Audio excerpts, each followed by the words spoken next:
They're aware.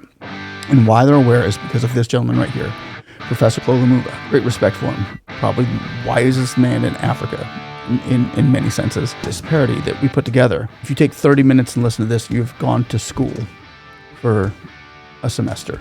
In more ways than one, it's been blowing my mind for the last few years. And I would just like to say hats off to the people of Africa. Don't stop what you're doing. Keep moving forward and keep listening to this guy. He should be the president of Africa. Him and Traore would be great combo. And then throw Sam George in there if you want to. But I'm just saying, this is incredible stuff. So, ladies and gentlemen, I want to thank you all for joining us. Our hearts are grateful and thankful that you're here and going on this journey with us. I want to thank you all for watching. Grab yourself a drink, like, subscribe, and Professor Lumumba. PLO Lumumba. Ogito ego sum, I think, so I am. So we must think. The mind is the standard of the man to mean the woman also. It says in Decolonization, and he says that the only place that we must start decolonizing is the mind, because the mind is the standard of the man. And all battles must be won in the mind, and that is where they must be fought. Decolonizing the mind, all battles are fought in the mind. Because when you change people's mind, what a man can imagine. Look at the aeroplane, is out of a man's mind. René Descartes was right because knowledge is universal. Look at the computer, is out of a man's mind. Look at the equipment we are using here, is out of man's mind. Look at the mobile phone that I can talk to somebody in Shanghai, China, from Nouakchott in Mauritania, and I see his image. That is a man. So once you deal with the mind and deal with the mind positively, there is no limit to what can be done. He served for 10 years, and during the first 10 years, Zimbabwe did well. Yet history has demonstrated that when you are a good dancer, you must leave the stage. Scarcity adds value. That is what Robert Mugabe did not recognize. The only country in the world which has no currency. The Zimbabweans sometimes use the pula of Botswana. Sometimes they use the yuan of China. Sometimes they use the rand of South Africa. Sometimes they use the American dollar. And yet Robert Gabriel Mugabe refuses to go. I'm citing Robert Mugabe and Zimbabwe because if there was a course on how not to be a leader in a country, Robert Mugabe is a classical example of how not to lead and how to destroy Africa. But that will never be said to Robert Mugabe at a meeting of the African Union. They'll never tell him that. Because at that meeting we are too nice to each other, and we have been too nice to each other in Africa for too long, with the consequence that we are now paying the price. I remember the man for whom I am named in 1961, Patrice Emery Lumumba, only age 36, and he recognizes, and on that day of independence, not being scheduled to speak, he speaks nevertheless, and he says how happy he is that the history of the Congolese will be written by the Congolese, and they take him away. I listened to Ghana's Kwame Nkrumah saying that Africa cannot be free unless the whole of it is free. I look at the casual works of Bantu Stephen Biko. I listen to the casual works of Samora Moises Machel. I read the casual works of Modibo Keita in Mali. I look at the works of Agostino Neto, the works of Africans who are clear. Because once our minds are changed, then our spirituality is energized. The British have never faced justice. That is why they still run around the world pretending to tell us what to do. You know, one of the most painful statements that I ever heard in my life was from former British Prime Minister Tony Blair, when he said that Africa is a scar on the conscience of the world.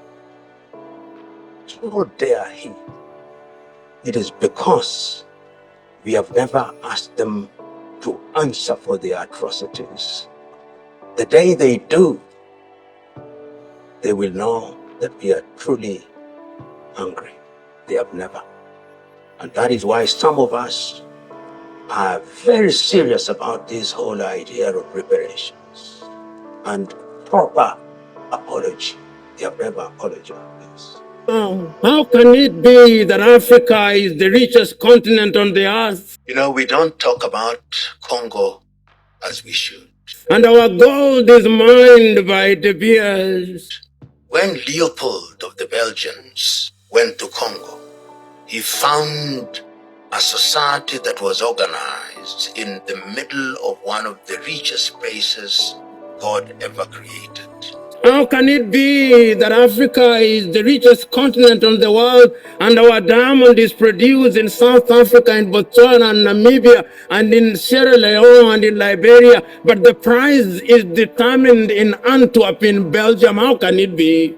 And he claimed Congo as his personal property. This we never say. Initially, what is now Congo, which later became a colony of Belgium, was claimed by King Leopold II of Belgium as his personal property.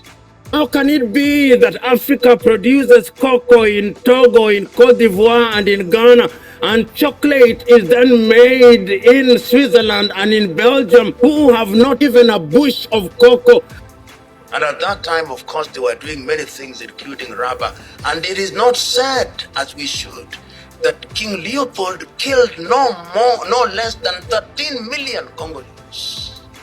Twice the number of those who were killed in the Holocaust. He did that. And he discovered one thing, that in order to subdue the Congolese, you must divide them. How can it be that tea is produced in Ethiopia and in Uganda and in Kenya, and when it is taken to the United Kingdom, they now call it English tea? How can it be?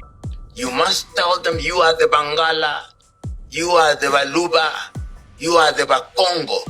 So he sowed the seeds of discord amongst them. How can it be? How can it be? How can it be that coltan is mined in the Democratic Republic of Congo, but not a single African country makes a mobile phone? How can it be? And those seeds have remained alive today. Nigerians are some of the best dressed men and women in the world.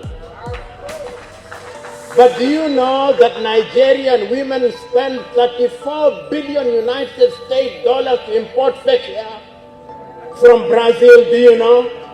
How can it be? It can only be because we have allowed our minds to be captured. And do you know that that is bigger than the GDP, 1 year GDP of Rwanda, Burundi, South Sudan, and Seychelles combined on fake hair only? It can only be because we have allowed ourselves to be spiritually confused.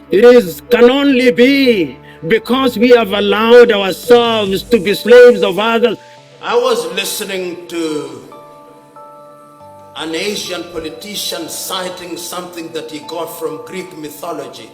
And it says very simple that in Greek mythology, citizens were divided into three. You must have listened to this or read about it. That they are idiots. The first category of individuals in any society are idiots. These idiots is not because they are mentally challenged. They are idiots because they think they live in an island, that they don't care about anybody. They are these individuals, when there is antisocial activity, they build walls around them, then they have CCTVs, then they have panic buttons, then they have German shepherds, and they think they are safe. Those are idiots. And the God that we worship, knowing that we are confused, has turned his head on the other side, so that when we pray and fast, he does not listen. He is waiting for us to realize ourselves so that we can worship in truth.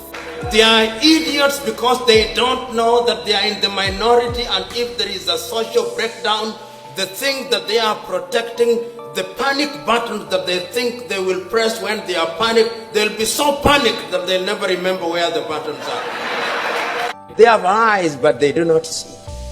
They have ears, but they do not hear.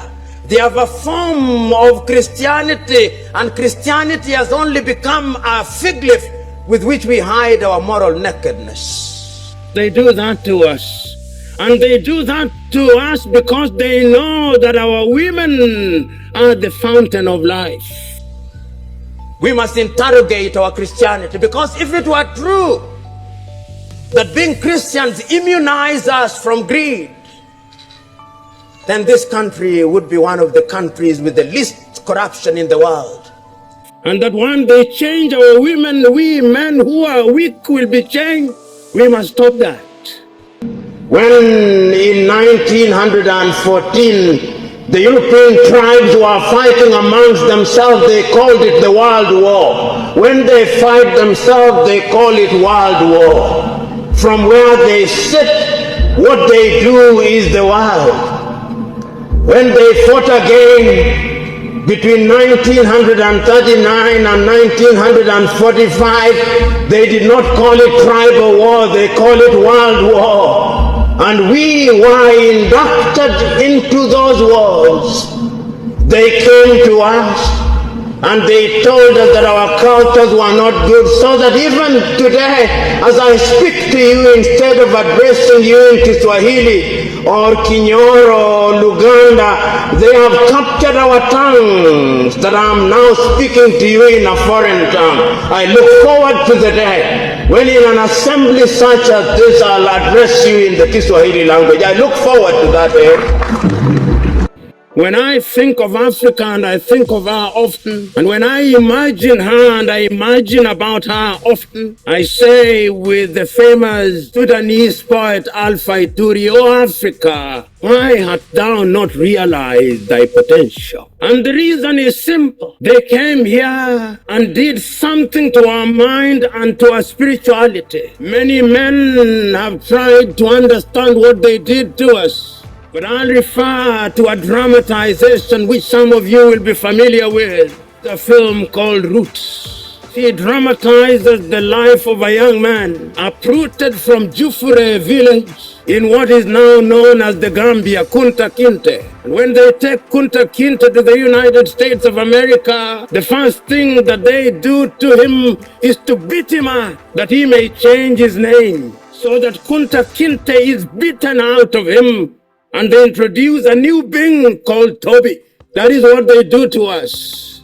They beat our Africanness out of us. And when we are all empty, they fill us with something that is alien. And then we begin to think like them. We begin to think that our hair is not good enough, so that our women must reject their skin. They bleach it, that they may become whiter.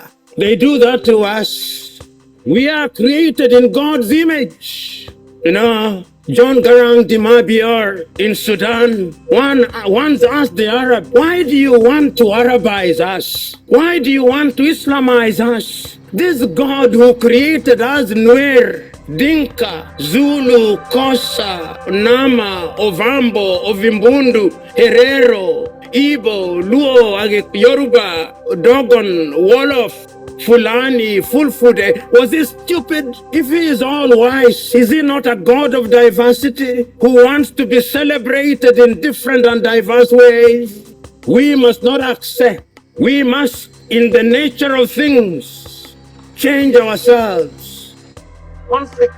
In northern Mali, the country is divided de facto into two.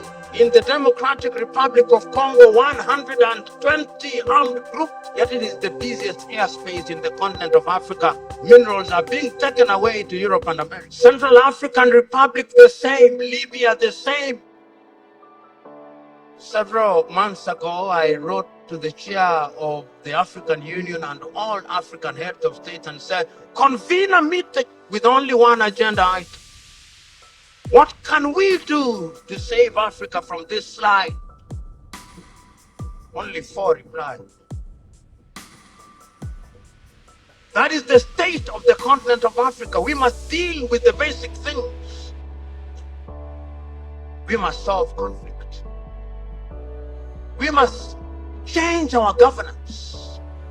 Because if we don't deal with the question of governance, we are going nowhere.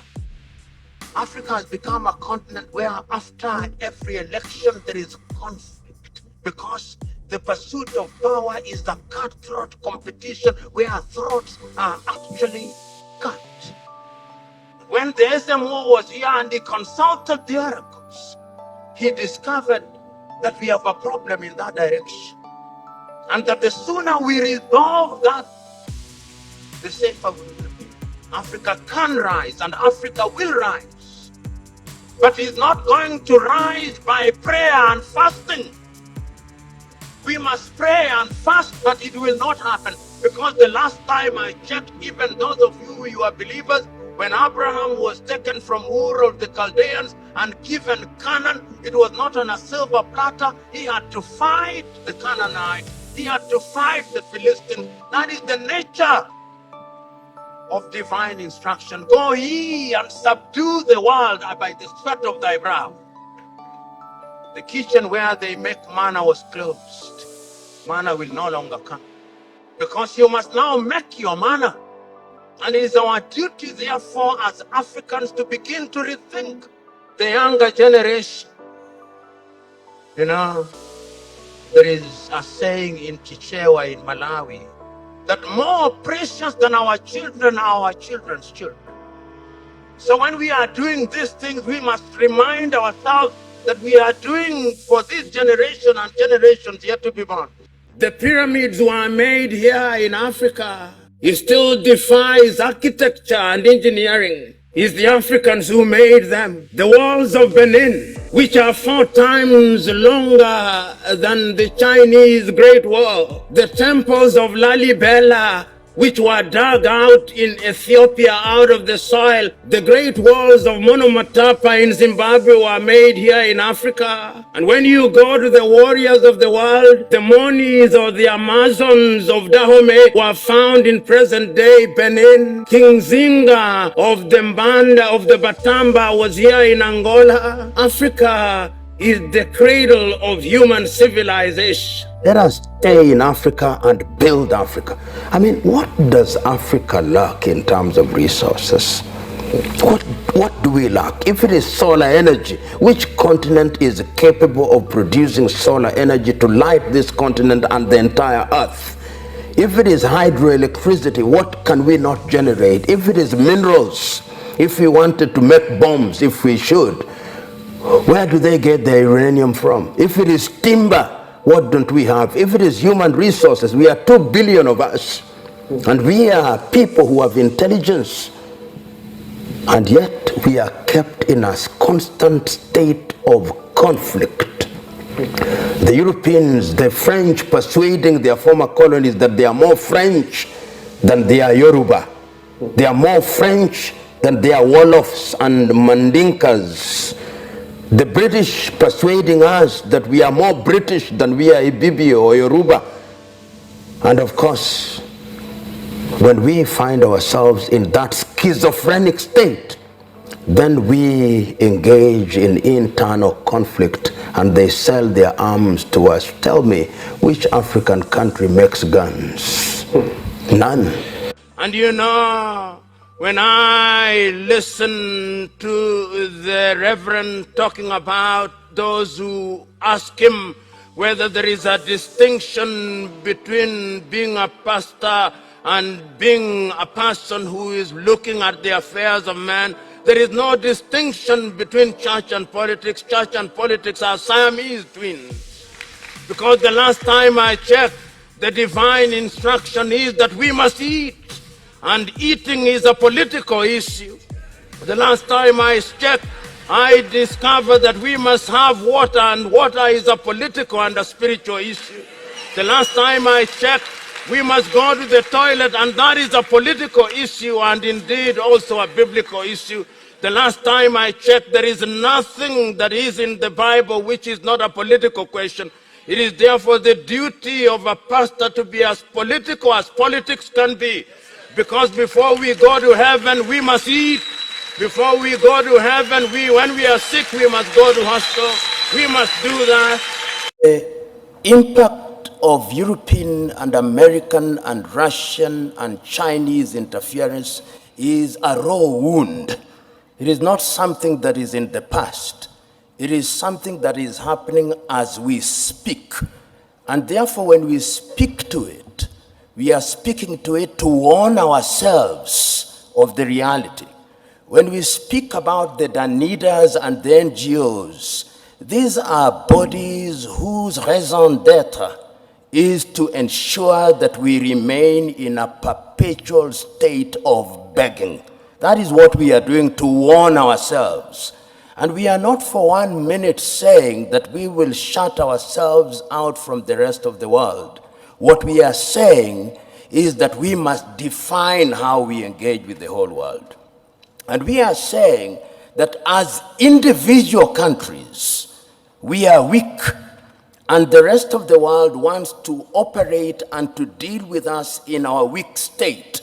The United States of America are dealing with Rwanda on second-hand clothing. Rwanda cannot resist them. Burundi cannot. Kenya cannot. Uganda cannot. But if we are East Africa with a population of 300 million, we can. If we are SADC, we can. If we are ECOWAS, we can. So this is what we are saying. And we are saying further that going forward, we must also recognize our internal weaknesses. And what is our weaknesses? Chinua Achebe said it very well. The problem of Africa is simply and squarely one of political leadership. The rank of many political leaders in Africa are thieves. Let's call them by their name. They are thieves. They are individuals who are not interested in the interest of this country. And as long as we continue electing such individuals into positions of power across Africa, they are going to be manipulated.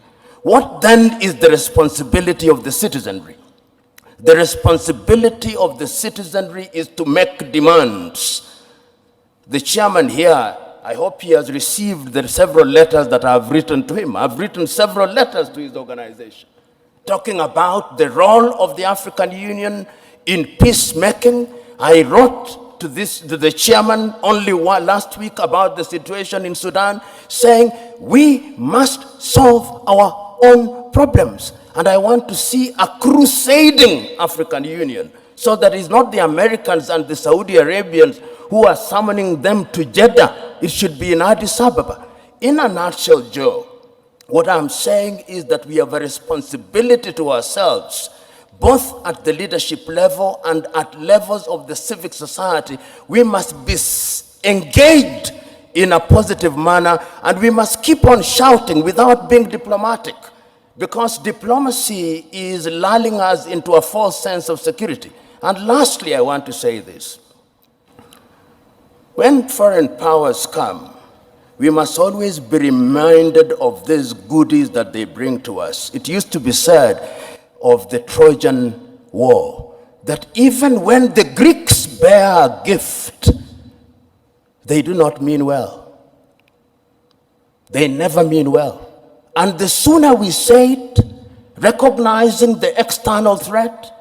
Mwalimu Julius Kambarage of Tanzania, speaking in Accra, Ghana, on the occasion of the 40th anniversary of the independence of Ghana, said, the speech is entitled, "We Unite or We Perish." And Mwalimu says, I want to apologize to Kwame Nkrumah. Those of us who believed in gradualism were wrong. Nkrumah was right. But Nkrumah also did not appreciate the level of suspicion that existed amongst the leaders at that time. Our generation, he says, fought for the liberation of Africa. It is the duty of the new generation to carry the torch forward. But it beggars belief that you are calling the president of a former colonizer and a neo-colonizer to tell you how to run African affairs. But all these are out of what I call colonial hangover. African politicians still hold the view that they must be second-guessed and supported by presidents of former colonizers. We must decolonize our minds. You don't need Macron. You don't need any president to tell us in Africa how we can make our own peace. This is why they look down upon us, that even the things we can do, we still behave as if we are school boys and school girls, and they've got to tell us what to do. I fly from Nairobi, Kenya for 1.5 hours. I come from the shilling zone. I go into the beer. 33 currencies in Africa. 33 currencies. None of which is used to conclude transactions anywhere. I come to Addis Ababa, Ethiopia, and I show my shilling. They say, what is this? But let me show the dollar. Oh, this is it. Let me show the euro. This is it. 80% of transactions in Africa are concluded outside of the continent in dollars. So you may have the Central Bank or the Federal Bank of Ethiopia, or Mickey Mouse. You may have the Central Bank of Kenya, Mickey Mouse. You may have all these 54 central banks useless. Because we are not playing in the real league, we are playing in the small league. Never go to Bahrain, they'll never go to Brunei, they'll never go to Saudi Arabia, they'll never go to Indonesia to tell them. It is Africans who they think are tails to be wagged. So on this issue, the government of the Uganda and the people of Uganda, I am with them 100%. There is no freedom outside of the law. How do you balance the decision or the right to choose? Choose what? The choice must be limited according to the mores of a different community. And in any event, should we be talking about LGBTQ when we have no food on the table? And the danger, including with you journalists, is that now when you interview people, you have your own position that you want to impose on us. We refuse. The United Nations Human Rights Council, is it some god? Is it not a body that is composed of human beings who have created a body where some are permanent members and some are not permanent members? Remember, in matters of morality, numbers don't matter. It is the mores. You may disagree with me, but I'm telling you without batting an eyelid and unapologetically that some of us oppose LGBTQ, and you who are anchors, I'm now telling you, because I've seen it with other anchors from other parts of the world, you have a position and you want to impose on us. We refuse. Yours is to midwife, to ensure that my views, if others have a different view, you go and interview them. But from where I sit, I oppose LGBTQ with every ounce in my life. When the IMF and the World Bank were created in Bretton Woods in New Hampshire in the United States, it was in 1944. None of the African countries participated in its creation. It was British and American economists, and it was specifically designed at that time during the rebuilding of Europe, the implementation of the Marshall Plan. And when we regained our independence as African countries, were then grafted into it. IMF and World Bank are economic enslavers.